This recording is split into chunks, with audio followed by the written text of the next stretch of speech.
তোমাদের মধ্যে অনেকেই আমাকে কমেন্ট করেছো যে দিদি তুমি যে মনের কথাগুলো আমাদের সাথে শেয়ার করো, আমরাও আমাদের জীবনের সাথে সেগুলোকে রিলেট করতে পারি। তুমি আমাদেরকে এরকম অনেক ভিডিও দিও।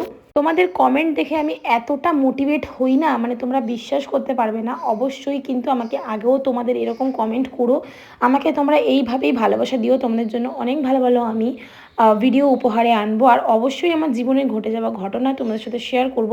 তোমরা আমাকে এত লোক কমেন্ট করো যে দিদি তুমি আমাদের সাথে শেয়ার করো, আমাদের শুনতে ভালো লাগে।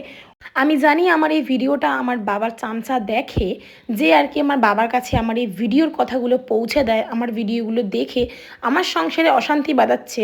আমি ভগবানের কাছে চাইবো তুমি যেমনি আমার সংসারে অশান্তি বাঁধাচ্ছ, খুব তাড়াতাড়ি তোমার সংসারেও যেন অশান্তি বাঁধে। কারণ আমার মা ছাড়া আমার বাবা আছে এই দুনিয়াতে, আর তো আমার কেউ নেই। আর তুমি সেইখান থেকে পর্যন্ত আমার থেকে আমার বাবাকে আলাদা করছো। তোমার তো কোনোদিনও তোমার ভালো হবে না, এই আশাই আমি রাখবো। যখন আমার মার সাথে অত্যাচারগুলো করা হতো তখন তুমি ছিলে, তখন তো তোমার এরকম প্রতিবাদ আমি দেখিনি।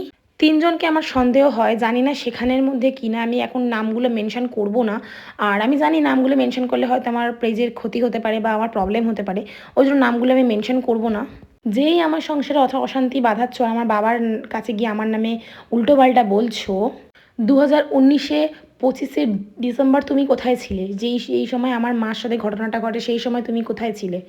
কি বলো তো, তামাশা দেখতে না সবাই পারে, গিয়েও মানুষের উপকার করতে সাহায্য করতে কেউ পারে না। যদি ঠিক টাইম মতন আমার মাকে তোমরা যদি মার তামাশা না দেখে যদি হসপিটালে নিয়ে যেতে, আজকে আমার মা আমার কাছে বেঁচে থাকতো। ডাক্তার বলেছিল যে 10 মিনিট আগে বা আধা ঘন্টা আগে যদি তাকে তার গায়ে যদি আগুনটা নেভানো যেত, তাহলে হয়তো সেই মানুষটা আজকে পৃথিবীতে থাকতো। কারণ ওনার 80% বার্ন হয়ে গেছিলো।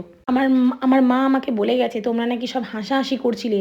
আমার মা যখন মৃত্যুর সাথে লড়াই করছিল, আমাকে আমার মা সব বলে গেছে যে পাড়ার লোক সবাই হাসাহাসি করছিল, আমাকে কেউ বাঁচায়নি, ওরা পারতো আমাকে বাঁচাতে, আমাকে ওরাও মৃত্যুর মুখে ঠেলে দিয়েছে। সব দূর থেকে দাঁড়িয়ে দাঁড়িয়ে দেখছিল আর আগুন আগুন করে চিৎকার করছিল, তবুও এসে আমার গায়ে একটা কম্বল চাপা দেয়নি বা আমাকে বাঁচানোর কোনো রকম কোনো চেষ্টা করেনি। সবাই মুখ ঘুরিয়ে বাড়ির দিকে চলে যাচ্ছিল।